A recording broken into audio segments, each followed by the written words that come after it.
प्रभु यीशु मसीह के नाम से आपको सबको मैं नमस्कार बोलता हूं और आज के अध्ययन को भी हम आगे बढ़ाते हैं। आज का अध्ययन भी परमेश्वर के वचन के ऊपर ही है।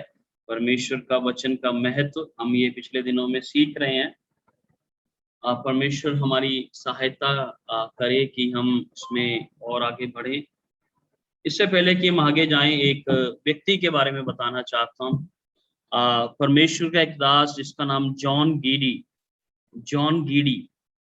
वो 1848 में एक जगह सेवा करने के लिए गए और उन्होंने 24 साल उधर सेवा की। 24 साल उधर उन्होंने सेवा की और सेवा करने के बाद जब वो वहां प्रभु में सो गए तो उनकी कब्र के ऊपर एक स्टोन रखा गया। स्टोन मतलब पट्टी लगाई गई जिसके ऊपर उनका नाम वगैरह लिखते हैं। आप देखते होंगे कई लोगों की कब्रों पर नाम गुदे हुए होते हैं कब्रिस्तानों में। ऐसे उनकी कब्र के ऊपर एक पट्टी लगाई गई। उस पट्टी के ऊपर कुछ इस प्रकार लाइनें लिखी थी, जब जॉन गीडी यहाँ आया तब कोई मसीह नहीं था। जब जॉन गीडी यहाँ आया मतलब उस देश में पहुंचा तब कोई मसीह नहीं था। और जब जॉन गीडी यहाँ से गया 1872 में 24 साल सेवा करने के बाद, तब यहाँ कोई गैर विश्वासी नहीं था। जब जॉन गीडी यहाँ आया तब कोई मसीह नहीं था और जब जॉन गीडी इधर से गया तब कोई बिना मसीह के नहीं था। उसके जीवन का प्रभाव लोगों पर इस प्रकार से पड़ा। उसके जीवन में परमेश्वर के वचन की इतनी ताकत थी, वहां के लोग उससे अछूते नहीं रहे। वो यीशु मसीह की सुगंध उसके जीवन में, परमेश्वर के वचन की सुगंध उसके जीवन में थी जिससे दूसरे लोग अछूते नहीं रहे। और बहुतों ने प्रभु यीशु मसीह को मान लिया, स्वीकार कर लिया। अगर आप सच में हर रोज परमेश्वर के वचन के साथ बैठते हैं तो आप इसके प्रभाव से बचेंगे नहीं। जैसे एक बुरी संगत एक अच्छे चरित्र को बिगाड़ देती है, वैसे परमेश्वर के वचन की संगति एक बुरे चरित्र को एक भक्त के चरित्र में तब्दील करने की ताकत भी रखती है। सो ये प्रभाव पड़ता है। जिसके साथ आप बैठेंगे उसका प्रभाव आपके जीवन में पड़ेगा। तो आज इस प्रभाव शब्द को याद रखिएगा। प्रभाव, इम्पैक्ट, इंग्लिश में इम्पैक्ट, हिंदी में प्रभाव। इस शब्द को आप याद रखिएगा क्योंकि ये शब्द मैं बहुत बार दोहराने वाला हूं। तो आज हम जिस विषय पर बात करने वाले हैं परमेश्वर के वचन से, परमेश्वर के वचन का प्रभाव। परमेश्वर के वचन पर यदि मैं मनन करता हूं, परमेश्वर के वचन पर मनन करते हुए जीवन बिताता हूं, तो मेरे जीवन में परमेश्वर के वचन का मनन करने से प्रभाव पड़ता है। और वो प्रभाव 7 क्षेत्रों में दिखाई देता है। मेरे जीवन के 7 क्षेत्रों में परमेश्वर के वचन का प्रभाव दिखाई देगा या प्रभाव डालेगा। The word of God will impact my life in 7 ways. परमेश्वर का वचन मेरे जीवन में 7 प्रकार से प्रभाव डालेगा। ये प्रभाव हम आज देखने जा रहे हैं प्रियो। तो अगर आप कॉपी और पेन लेकर बैठते हैं तो अच्छी बात है। तो हम उसको देखने जा रहे हैं। तो आज का जो वचन का भाग है वो भजन संहिता 1। कोई भी भाई मेरा निकाल के अगर पढ़ेगा तो बहुत अच्छा होगा मेरी मदद के लिए। अमृत भाई अगर एक जिम्मेदारी ले लेंगे तो अच्छा है। भाई अमृत अगर पढ़ने की जिम्मेदारी ले लेंगे तो।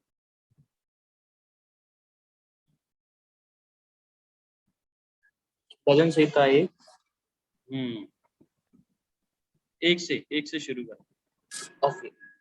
क्या ही धन्य है वह पुरुष जो दुष्टों की युक्ति पर नहीं चलता और ना पापियों के मार्ग में खड़ा होता और ना ठट्ठा करने वालों की मंडली में बैठता है, परंतु वह तो यहोवा की व्यवस्था से प्रसन्न रहता और उसकी व्यवस्था पर रात दिन ध्यान करता रहता है, वह उस वृक्ष के समान है जो बहती नालियों के किनारे लगाया गया है और अपनी ऋतु में फलता है और जिसके पत्ते कभी मुरझाते नहीं। इसलिए जो कुछ वह पुरुष करे वह सफल होता है। दुष्ट लोग ऐसे नहीं होते, वे उस भूसी के समान होते हैं जो पवन से उड़ाई जाती है। इस कारण दुष्ट लोग अदालत में स्थिर न रह सकेंगे और न पापी धर्मियों की मंडली में ठहरेंगे, क्योंकि यहोवा धर्मियों का मार्ग जानता है, परंतु दुष्टों का मार्ग नष्ट हो जाएगा।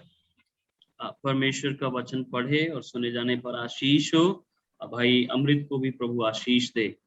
तो जब हम भजन संहिता 1 को पढ़ते हैं, वैसे तो ये धर्मी और दुष्ट का अंतर बताता है, उसमें तुलना करता है, लेकिन जब आप ध्यान से इसको पढ़ेंगे तो एक ही बात है जिसमें धर्मी और दुष्ट का तुलना की जाती है, वो है परमेश्वर का वचन।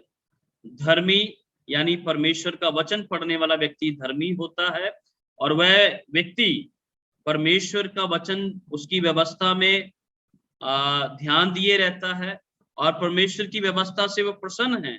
उसका इम्पैक्ट, उसका प्रभाव उसके जीवन में फिर दिखाई देने लगता है। कहाँ-कहाँ दिखाई देता है वो मैं आपको बताता हूँ। तो आप अगर लिखना चाहते हैं तो पहला इम्पैक्ट, पहला प्रभाव, यह आपको अलगाव का जीवन जीने में अगुवाई करेगा।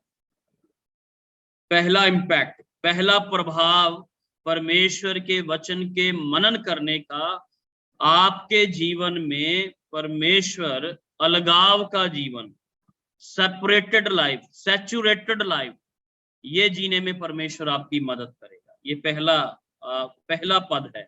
पहले पद को जब हम पढ़ते हैं देखा, क्या ही धन्य है वह जो दुष्टों की युक्ति पर नहीं चलता, ना पापियों के मार्ग में खड़ा होता और ना ठट्ठा करने वाली मंडली में बैठता है। तो एक जो परमेश्वर का वचन पढ़ने वाला व्यक्ति है, वो दुष्ट को अपना कान नहीं देता। पहला सुनो, काउंसल, उधर लिखा ना युक्ति, सलाह नहीं चलता। उसको पता है मेरे को सलाह किधर से लेनी है। बहुत बार हम लोग सलाह लेने के लिए दुनियादारी के लोगों के पास जाते हैं, हम सलाह लेने के लिए गैर विश्वासियों के पास जाते हैं, हम उन लोगों के पास जाते हैं जो परमेश्वर के भय में अपना जीवन नहीं बिताते, जिनके जीवन में परमेश्वर का भय नहीं है, परमेश्वर के प्रेम से दूर हैं।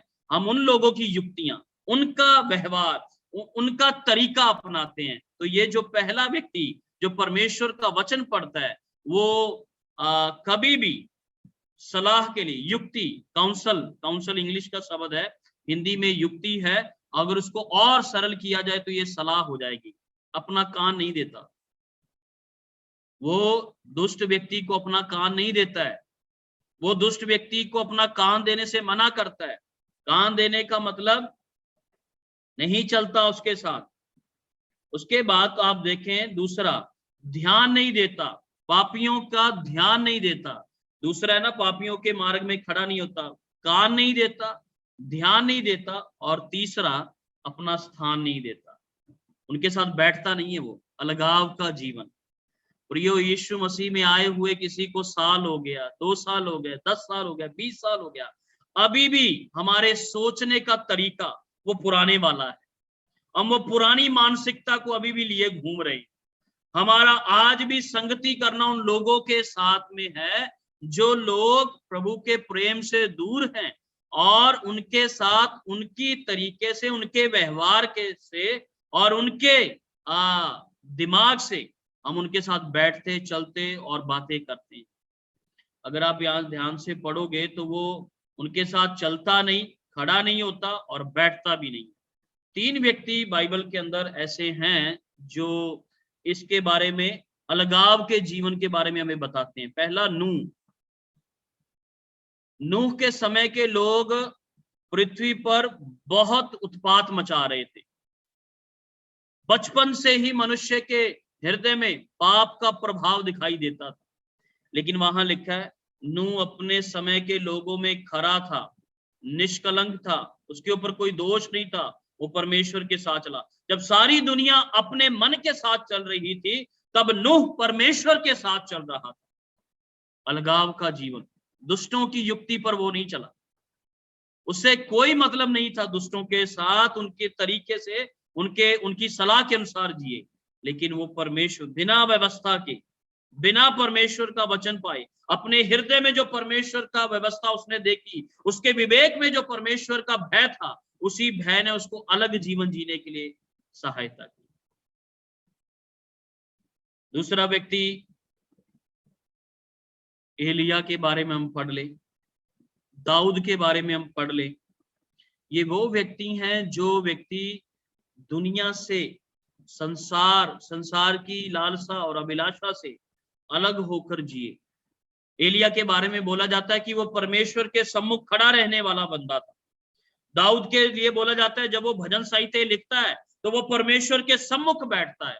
सैमुअल की किताबों में आप पढ़ोगे, वो सैमुअल दाऊद परमेश्वर के सम्मुख बैठा। तो प्रियो, हमारा चाल चलन, हमारा व्यवहार इस बात को प्रकट करता है कि आप परमेश्वर के वचन के साथ बैठते हैं या परमेश्वर के वचन से बाहर बैठते हैं। अलगाव का जीवन, आपकी भाषा कैसी है? यीशु मसीह में आने से पहले गालियां देते थे, निकलती थी जी, और अब अभी भी निकल जाती हैं जी, जीवान फिसल जाती है। नहीं फिसलेगी, कभी नहीं फिसलेगी। अगर परमेश्वर के वचन पे मनन करते हैं, प्रभु के वचन पर चलते हैं, तो अलगाव का जीवन, अलगताई का जीवन, प्रभु के लिए पवित्र जीवन, एक साफ शुद्ध और परमेश्वर को भावता हुआ जीवन हमें जीना है। रोमियो की पत्री 12 अध्याय उसके दूसरे पद में लिखा है, इस संसार के सदृश ना बनो, लेकिन तुम्हारे मन के नए हो जाने से तुम्हारा चाल चलन भी बदलता जाए। क्या प्रभु ऐसा आपके जीवन में कर पा रहे हैं? वो सक्षम है, लेकिन क्या आपने अपने प्रभु को अपना दिल, दिमाग और अपना शरीर दे दिया है कि प्रभु इसके द्वारा अलगताई का जीवन प्रकट करे? प्रभु यीशु मसीह के साथ आने वाला कोई भी व्यक्ति फिर वैसा नहीं रहा प्रिय, वो सब बदले। जिनके जीवन में प्रभु यीशु मसीह आए, फिर वो पुराना मनुष्य नहीं रह गया। दूसरा कुरिन्थियों 5:17 पद, जो कोई प्रभु यीशु मसीह में, वो नई सृष्टि है। इफिसियों की पत्री अगर आप पढ़ते हो तो इफिसियों की पत्री में हम पढ़ते हैं 3 अध्याय में, 4 अध्याय में हम पढ़ते हैं कि पुराने मनुष्य तब को उतार डालो, नए मनुष्य तब को पहन लो, जो प्रभु यीशु मसीह में महिमा के लिए रचा गया है। फिर आप यदि दूसरा तिमुथियुस उसका 3 अध्याय उसका 17वां पद पढ़े, तो हर एक भले काम के लिए हम तत्पर हो जाएं, हम भले काम के लिए सृजे गए हैं परमेश्वर में। तो कितनी ऐसी बातें जो परमेश्वर का वचन बता। दूसरा कुरिन्थियों उसका 6 अध्याय उसका 14 से आगे हम पढ़ें कि वहां लिखा है कि एक विश्वासी का एक गैर विश्वासी के साथ क्या मेल जोल। अलगाव के जीवन के ऊपर परमेश्वर का वचन बार बार बताता है। इसराइलियों को परमेश्वर ने बोला, जब कनान देश तुम जाओगे तो तुम उन लोगों के समान मत बनना जो उस देश में है। कनानियों का तुम व्यवहार तुम नहीं रखना, कनानियों के व्यवहार को तुम नहीं लेना, उनसे अलग रहना, उन जातियों की रीति पर मत चलना, ना अपनी बेटियां देना, ना अपनी उनकी बेटियां लेना। अलगाव का जीवन प्रभु के वचन में बताया गया। यदि प्रियो परमेश्वर के वचन में समय बिताते हैं, बिताएंगे, प्रभु के वचन के साथ संगति करेंगे, मनन करेंगे, हमारे जीवन में अलगाव शुरू होगा। हम दुनिया छोड़कर निकलने की बात नहीं कर रहे हैं, घर त्यागने की बात नहीं कर रहे हैं, हम ये बात नहीं कर रहे हैं कि आप संतरी चोगा पहन लो और उसके बाद जंगल में निकल जाओ, ये बात नहीं कर रहे हैं हम लेकिन हम दुनिया के अंदर रहकर दुनिया से अलग, प्रभु यीशु मसीह के समान, प्रभु यीशु मसीह के लिए हम जी, अलगताई का जीवन। वो पुरानी कुरीतियां, रीति रिवाज, वो पुरानी बातें, वो पुराने मानसिकता, वो पुरानी सोच, वो पुराना व्यवहार, वो पुराने दोस्त, हम इन देखें, अगर वो हमें परमेश्वर से अलग करते हैं या परमेश्वर के वचन में आड़ा डालते हैं, तो हमें उनसे अलग होना है।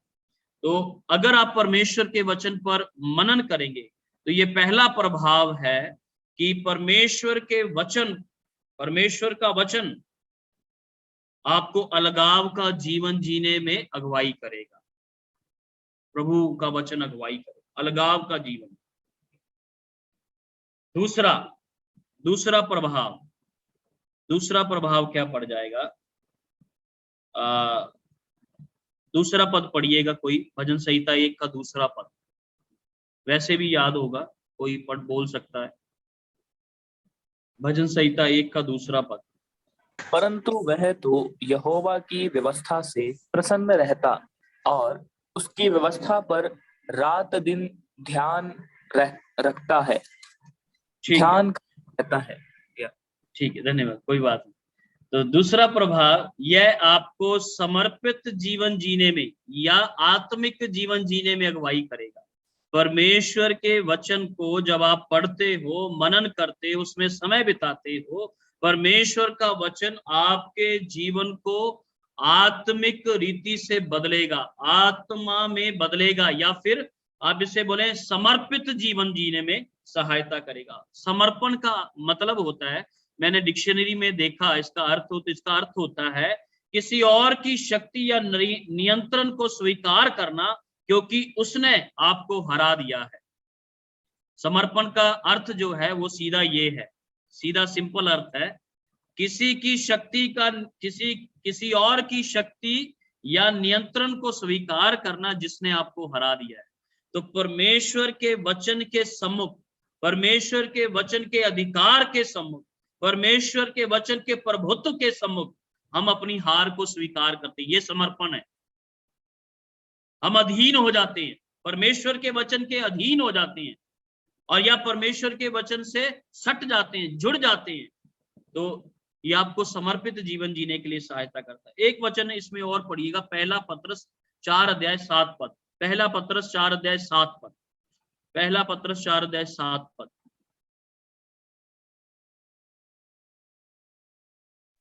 सब बातों का अंत तुरंत होने वाला है, इसलिए संयमी होकर प्रार्थना के लिए सचेत रहो।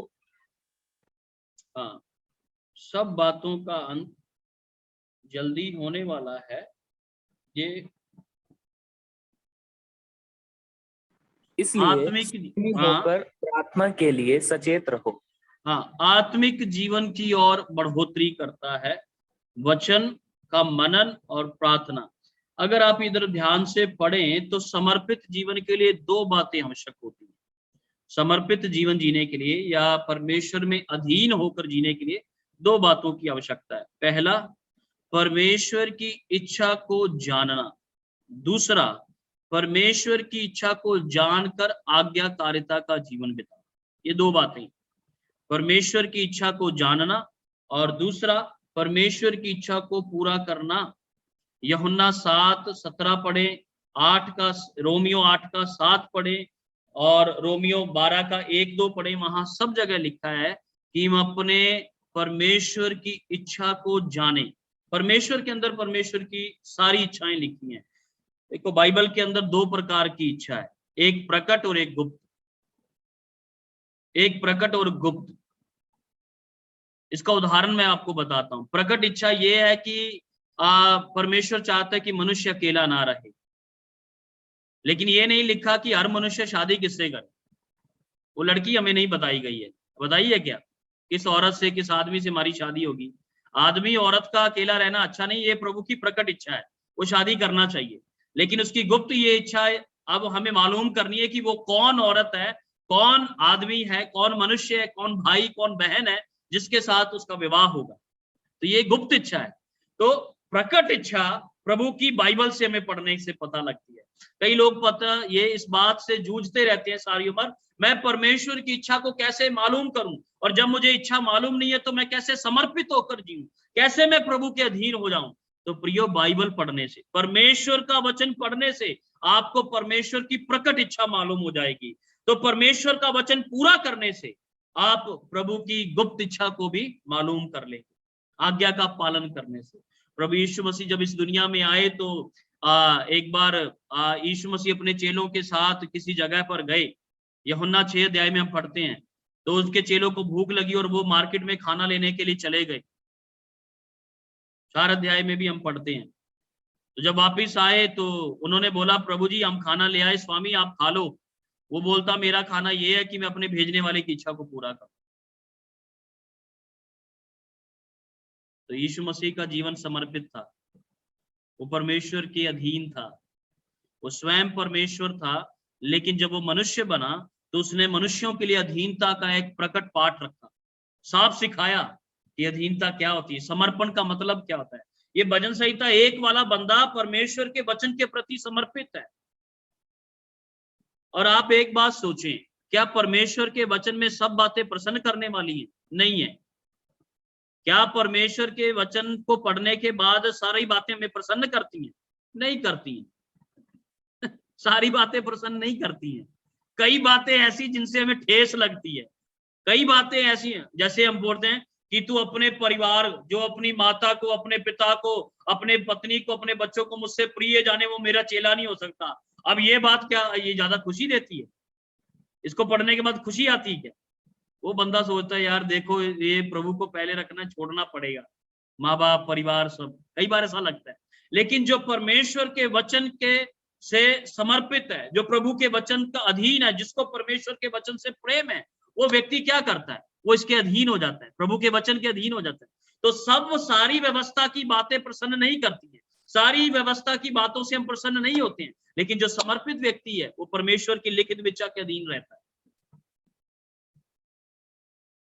इसमें ध्यान देने से आप दुनिया के प्रति एक समर्पित, जब आप समर्पित होकर जीते हैं, परमेश्वर का वचन पढ़ते हैं, तो इसका इम्पैक्ट कहाँ पड़ता है, इसका प्रभाव कहाँ पड़ेगा? पहला, परमेश्वर के आप एक अच्छे भक्त बनेंगे। दूसरा, यीशु मसीह के आप एक सच्चे चेले बन सकते हैं। तीसरा, आप अपनी कलीसिया के अंदर एक प्रभावशाली विश्वासी बन सकते हैं। चौथा, आप घर में एक अच्छे पति और एक पिता बन सकते हैं। और पांचवा, आप समाज में, कानून में, देश में एक अच्छे नागरिक हो सकते हैं। अगर आप परमेश्वर के वचन के प्रति समर्पित हो जाएं, प्रभु के वचन के अधीन हो जाएं और उसको अधिकार दे दें अपने जीवन का, और उसकी अधिकार में जीना शुरू कर दें, तो परमेश्वर का वचन आपको समर्पित जीवन जीने के लिए अगुवाई करेगा। आप हर जगह में परमेश्वर की इच्छा को पूरा कर पाओगे, जान पाओगे, उस पर चल पाओगे प्रियो। तो ये दूसरा प्रभाव है, जो परमेश्वर के वचन पर मनन किया जाता है तो वो हमारे जीवन को समर्पित जीवन जीने के लिए अगुवाई करता है। तीसरा प्रभाव हम तीसरा वचन पढ़ेंगे। तीसरा वचन, दूसरा वचन ही पढ़ें। दूसरा वचन है जो हमने पढ़ा, उसी के दूसरे भाग में है। उसी के दूसरे भाग में वह दिन रात परमेश्वर की व्यवस्था में ध्यान दिए रहता है। ये दूसरा भाग है, मेरे को लगता है ना। पहला भजन संहिता 1, उसका 2, उसका 2, तो वहां पे हम पढ़ते हैं तीसरा प्रभाव क्या पड़ेगा। यह आपको व्यवस्थित या फिर अनुशासित जीवन जीने में सहायक अगुवाई करेगा। आप लिख रहे हैं तो लिख लीजिएगा, यह है आपको, या परमेश्वर का वचन आपको व्यवस्थित या अनुशासित जीवन जीने में अगुवाई करेगा। कैसे व्यवस्थित? ये बंदा देखो, मसीह जीवन जो है वो गड़बड़ी का जीवन नहीं है, अव्यवस्थित जीवन नहीं है। प्रभु यीशु मसीह का जीवन व्यवस्थित था। परमेश्वर के भक्तों का जीवन व्यवस्थित होना चाहिए, अनुशासित होना चाहिए। अनुशासित या व्यवस्थित से क्या मतलब है? उधर पे लिखा, वो दिन रात उसमें ध्यान दिए रहता है, ऐसा हमने पढ़ा। वो दिन रात उसमें ध्यान दिए रहता है, उसको पता है कि परमेश्वर का वचन कब मेरे जीवन में मेरे को पढ़ना है। सुबह और शाम, सुबह उठता है और शाम, दोनों वक्त वो भक्त प्रभु के चरणों पर जाकर बैठता है। इधर कई मसीहों को आज तक इस बात में बहुत मशक्कत करनी पड़ रही है, संघर्ष करना पड़ रहा है, क्योंकि उनका जीवन व्यवस्थित नहीं है। परमेश्वर का वचन पढ़ने के लिए समय नहीं है। कब पढ़े परमेश्वर का वचन? जीवन में व्यवस्था नहीं है, उठने का समय नहीं, सोने का समय नहीं, खाने का समय नहीं, काम करने का समय नहीं, परिवार के साथ बिताने का समय नहीं, कोई बातें अपने जीवन में प्रतिदिन के तय नहीं की हुई। सबोपदेशक की किताब हम निकाले, सबोपदेशक की पुस्तक, उसका 3रा अध्याय, उसका 1 पद से मैं चाहता हूं कोई भाई पढ़ेगा। परमेश्वर का वचन हमें व्यवस्थित जीवन जीने में अगुवाई करता है। हम पंजाबी में बोलते हैं लट्टर की तरह नहीं जीते, जो आया वैसे कर लिया मन में, ऐसा जिंदगी नहीं है ये। मसीह जीवन ऐसा नहीं है। परमेश्वर का वचन आपको सुव्यवस्थित करेगा, आपको अनुशासित कर देगा। आपके जीवन में परमेश्वर का वचन क्रमानुसार होना चाहिए। हम प्रतिदिन का जीवन ये देखकर भांप कर बिताते किस समय मेरा प्रभु के साथ बैठने का समय, मेरा नाश्ते का समय, मेरा संगति जाने का समय। कई लोग चर्च को संडे सुबह लेट क्यों आते हैं पता है? क्योंकि वो व्यवस्थित नहीं है, अनुशासित नहीं है। प्रार्थना की मीटिंग में लेट क्यों पहुंचते हैं? क्योंकि वो व्यवस्थित नहीं है। लेट, उनको पता नहीं है कितने बजे उठना है। चर्च का समय अगर 9 बजे है तो वो 9 बजे घर से चलते हैं। लेट द प्रभु वेट, प्रभु जी को इंतजार करने दो, हम क्यों करें? व्यवस्थित, प्रभु का वचन हमें तोड़ देगा। हथौड़ा है, हमारी आदतें पूरी वो सारी तोड़कर हमें सीधा करेगा। पढ़ना सबोपदेशक 3 अध्याय उसका 1 से 8 भाई। सबोपदेशक 3:1, हर एक बात का एक अवसर और प्रत्येक काम का जो आकाश के नीचे होता है एक समय है। आगे, जन्म का समय और मरण का भी समय, बोने का समय और बोए हुए को उखाड़ने का भी समय है। बस एक बार ये आप पढ़ लीजिएगा, 3 से 1 से लेकर 8 तक है, आप पढ़ लीजिएगा, अपने घर में देख लीजिएगा। तो मेरे कहने का तात्पर्य क्या है? यीशु मसीह ने यूहन्ना के रचित सुसमाचार में बहुधा इस बात को आप पाएंगे कि मेरा समय अभी नहीं आया है, प्रभु ऐसे बोलते पाएंगे।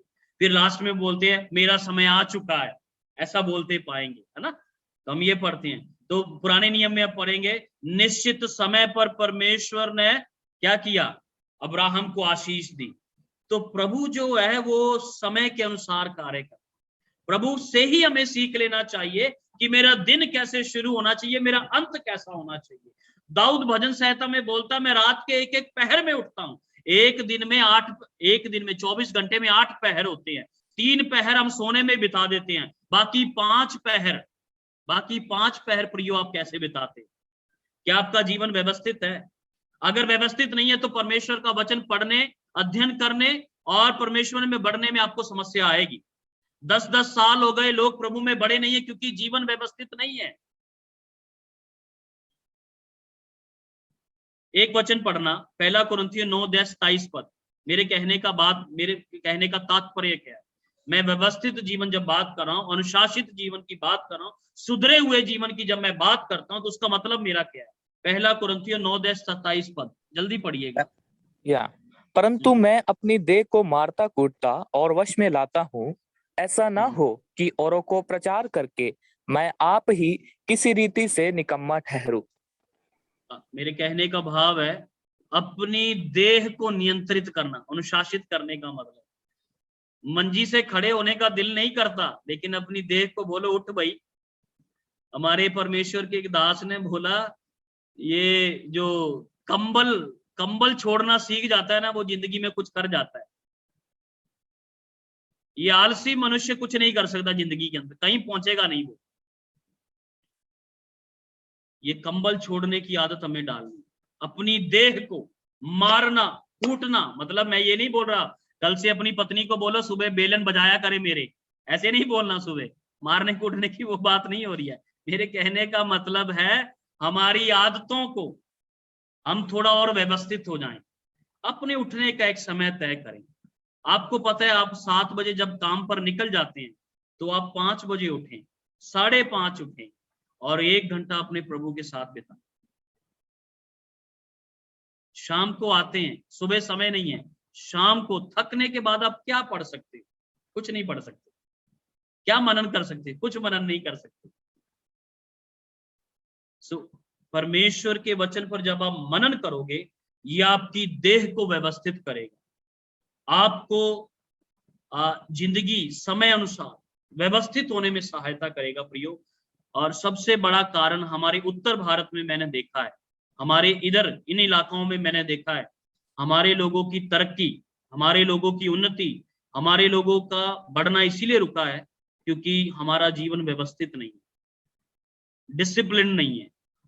हमारे जीवन में कोई डिसिप्लिन नहीं है। हम सुबह उठने के बाद सोचते हैं कि क्या करना है, कल परसों सोच के नहीं रखा क्या करना है, सुबह उठने के बाद सोचते क्या करना। यहाँ जब पढ़े, एक और वचन पढ़ना भाई, 2 तिमोथी 1:7 दूसरा तिमोथी से 1:7। क्योंकि परमेश्वर ने हमें भय की नहीं पर सामर्थ्य और प्रेम और संयम की आत्मा दी है। संयम, ये संयम जो बात है ना, संयम का आत्मा दिया है, इसको नोट करना। ये अनुशासित व्यवस्थित जीवन जीने में मदद करता है। ये परमेश्वर का आत्मा जो संयम का आत्मा है, आपको कंट्रोल करता है, आपको नियंत्रित करता है, ताकि आप वो काम ना करें जो परमेश्वर आपसे नहीं चाहता। तो व्यवस्थित होना सीखें, अपनी देह को सुधारें, पुरानी आदतों को बदलें और अपने जीवन को दिनचर्या में बांटें कि आपको किस रीति से। एक वचन मैं चाहता नहीं कि और पढ़े, लेकिन आप लिख लो, पहला तिमोथियस 3:15।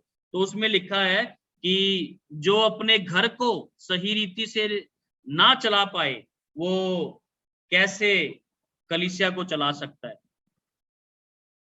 तो जब आप व्यवस्थित करने की बात करते हैं, जब हम व्यवस्थित होने की बात करते हैं, अपनी देह को व्यवस्थित करें, अपने प्रतिदिन को व्यवस्थित करें, अपने घर को व्यवस्थित करें। आप घर में नियम बनाए कि आप अपने घर में परमेश्वर का वचन अपने परिवार और बच्चों के साथ कब पढ़ने वाले, व्यवस्थित हो जाएं। कितने बजे आपका घर का परिवार ताला बंद करके अपनी कलीसिया के लिए निकलेगा, ये व्यवस्थित करें। सो परमेश्वर का वचन ना सिर्फ हमारी आत्मिक जीवन में बढ़ावा करता है, लेकिन हमारे संसारिक जीवन को भी नया आयाम देता है, हमारे को व्यवस्थित करता है, अनुशासित करता है, हमारे सुधार आते हैं। प्रियो भाई, ये बड़ा दुख के साथ बोलना पड़ रहा है कि आजकल हम लोग सिर्फ केवल आत्मिक जीवन में सुधार देखते हैं, लेकिन संसारिक जीवन में जो हमारा जीवन यापन का तरीका है वो वैसे ही पड़ा रहता है, उसमें कोई सुधार नहीं आता जाता। तो परमेश्वर के वचन का मनन हमारे जीवन को अनुशासित करने में या व्यवस्थित करने में अगुवाई करता है। ये तीसरा प्रभाव हमारे जीवन में पड़ेगा अगर आप परमेश्वर के वचन का मनन करेंगे और अध्ययन करेंगे या उसके साथ बैठेंगे। चौथा प्रभाव, मेरा समय मैं देखता हूं अभी मेरे पास है 5-6 मिनट, अगर बच गया तो फिर मैं आगे उसको कंटिन्यू करूंगा कल। चौथा प्रभाव, तीसरा पद पढ़िएगा भाई, तीसरा पद, भजन संहिता 1:3। वह उस वृक्ष के समान है जो बहती नालियों के किनारे लगाया गया है और उस ऋतु में फलता है और जिसके पत्ते कभी मुरझाते नहीं, इसलिए जो कुछ वह पुरस्कार करे वह सफल होता है। ठीक है, तो चौथा प्रभाव हमारे जीवन में परमेश्वर के वचन के मनन का प्रभाव पड़ेगा। चौथा प्रभाव, यह आपको सफलता या संपन्नता का जीवन जीने में अगुवाई करेगा। ये चौथा प्रभाव है, आप लिख लीजिए, चौथा प्रभाव है परमेश्वर का वचन आपको सफलता या संपन्नता, भरपूरी, इसको हिंदी में सरल भाषा में बोलते हैं भरपूरी, भरपूरी का जीवन जीने में सहायता या फिर अगुवाई करेगा।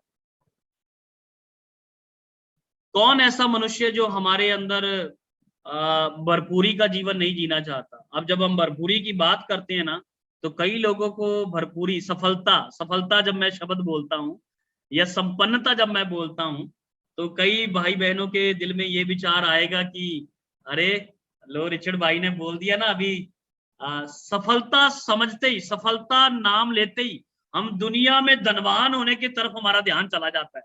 जैसे ही सफलता बोलो ना, सफलता, तो हम सोचते हैं ओह अच्छा, ठीक, अच्छा घर, अच्छी गाड़ी और बढ़िया नौकरी, पैसा, इस सफलता की बात करी नहीं। प्रियो, इस बात में धोखा नहीं खाना, मैं उस सफलता की बात नहीं कर रहा हूं।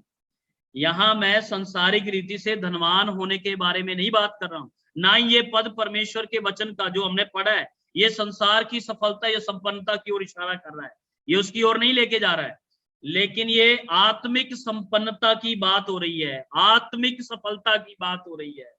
You will be success in your spiritual life, in Christian life, आप मसीह जीवन में सफल हो जाएंगे। ये परमेश्वर का वचन पढ़ने से आप परमेश्वर में सफलता से जीवन जी सकेंगे, अगुवाई करेगा प्रभु का वचन आपको। प्रभु के वचन मत्ती 6:8 में लिखा है, परमेश्वर हमारे मांगने से पहले जानता है। तो इसीलिए मैं संसारिक सफलता की बात नहीं कर रहा हूं, वो तो जानता है मुझे क्या जरूरत है, तो वो अपने समय में पूरी भी करता है, तो मैं उसकी बात नहीं कर रहा हूं। आपके लिए संपन्नता और सफलता का क्या अर्थ है, इसमें कुछ बातों को नोट करना। उधर लिखा है एक वृक्ष के बारे में परमेश्वर ने तुलना की है। जब आप इस अध्याय को पढ़ोगे तो उसमें दो व्यक्ति हैं, धर्मी और दुष्ट, दो मार्ग हैं, दुष्ट का मार्ग और धर्मी का मार्ग, और उसमें दो अंत हैं, धर्मी का अंत और दुष्ट का अंत, और फिर उसमें दो प्रकार के फल हैं, दुष्ट का फल और धर्मी का फल। तो ये अलग अलग दिशाओं में बटा हुआ है। तो दुष्ट का काम और धर्मी का काम ये भी उसमें लिखा है, तो आप नोट कर लेना, घर में जाके देख लेना उसको। तो मैं धर्मी को दो और दुष्ट को, धर्मी और दुष्ट दोनों को दो चीजों से तुलना की गई है, पहला वृक्ष और दूसरा अपना भूसी सूखी घास, उसके साथ तुलना की गई है। अब वृक्ष के बारे में जब तीसरे वचन में हम पढ़ते हैं तो आप नोट करना कुछ बातों को। वृक्ष का स्थान, वृक्ष की जड़, वृक्ष का जीवन, वृक्ष का फल, ये चार बातें उसमें नोट करने लायक है। वृक्ष का स्थान बहती नालियों के किनारे, वृक्ष की जड़ गहरी और मजबूत, वृक्ष का फल जीवन सदा हरा भरा, वृक्ष का फल अपनी ऋतु में पक्का फलेगा, वो फल विहीन नहीं है, वो फल के साथ है। तो ये संपन्नता का जीवन की ओर इशारा करता है। अगर हम इस बात को अपने जीवन में देखें, अगर हम इस बात को अपने जीवन में देखें तो हम परमेश्वर के बगीचे में उगे नहीं थे, लेकिन परमेश्वर ने हमारे में लगाया। परमेश्वर के एक दास ने ऐसे बोला, बहुत एक अच्छी कोटेशन उसने अच्छी बोली है, वो मैं आपको बताना चाहता हूं। परमेश्वर के घर में कोई भी बांझ वृक्ष नहीं है। परमेश्वर के एक संत ने बोला, परमेश्वर के घर में या बगीचे में कोई भी बांझ वृक्ष नहीं है, क्योंकि हम सब लोग वो बहती नाली या बहती नदी प्रभु यीशु मसीह, वो बहती नदी कौन है? प्रभु यीशु मसीह, हम उसके निकट लगाए गए। सो क्या है, हम वहां से पोषण पाते। परमेश्वर के वचन को नए नियम के अंदर जल बोला गया है। अगर आप यूहन्ना 2 अध्याय पढ़ें तो उधर लिखा है, जब तक कोई व्यक्ति जल और आत्मा से ना जन्मे, तो उधर जल बपतिस्मा नहीं है, परमेश्वर का वचन है। परमेश्वर के वचन, हम परमेश्वर के वचन के पास रोपे जाएं तो उससे क्या होता है, हम पोषण पाते हैं। परमेश्वर के वचन से हम पोषण पाते हैं। पोषण मतलब खुराक लेते हैं। यीशु मसीह ने इसीलिए बोला ना मत्ती 4:4 में, कोई भी व्यक्ति अकेला रोटी से नहीं, लेकिन परमेश्वर के मुख से जो वचन निकलता उससे जीता रहेगा। हम परमेश्वर के वचन से पोषण पाते हैं।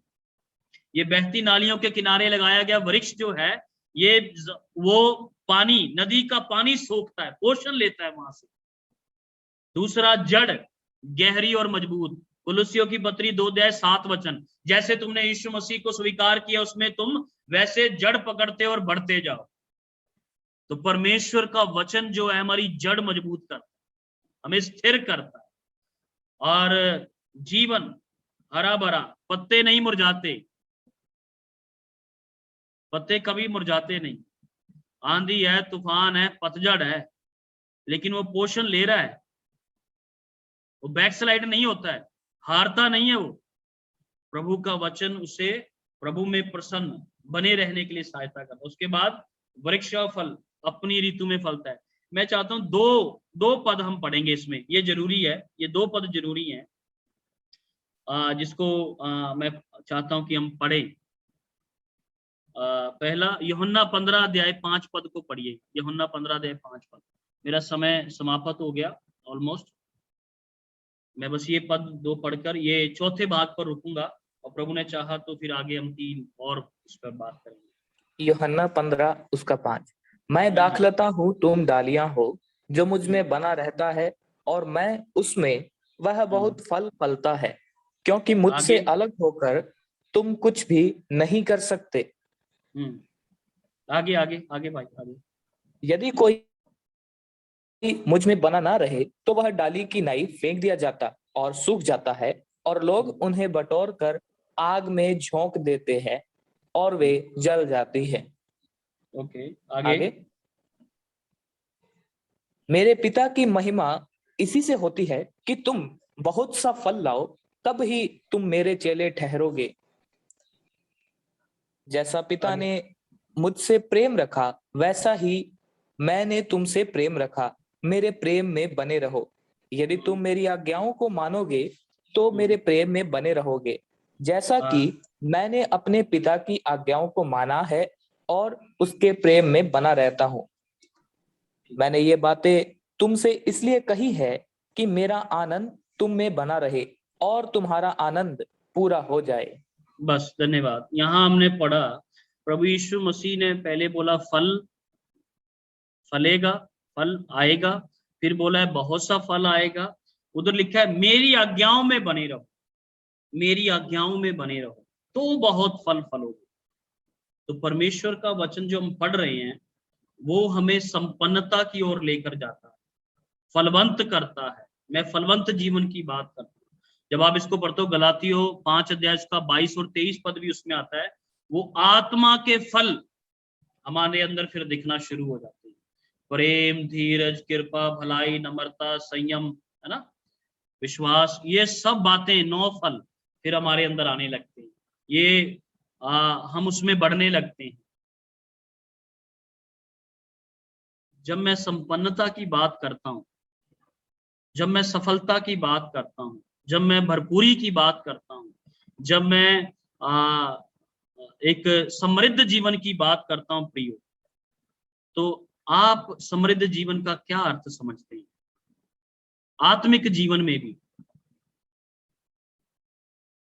अध्याय 1 उसका 3 पद बोलता है जो कुछ वह पुरुष करेगा वो सफल होगा। आपकी और मेरी सफलता किसमें है? हम कैसे संपन्न हो सकते हैं? कब हमको संपन्न बोला जाएगा?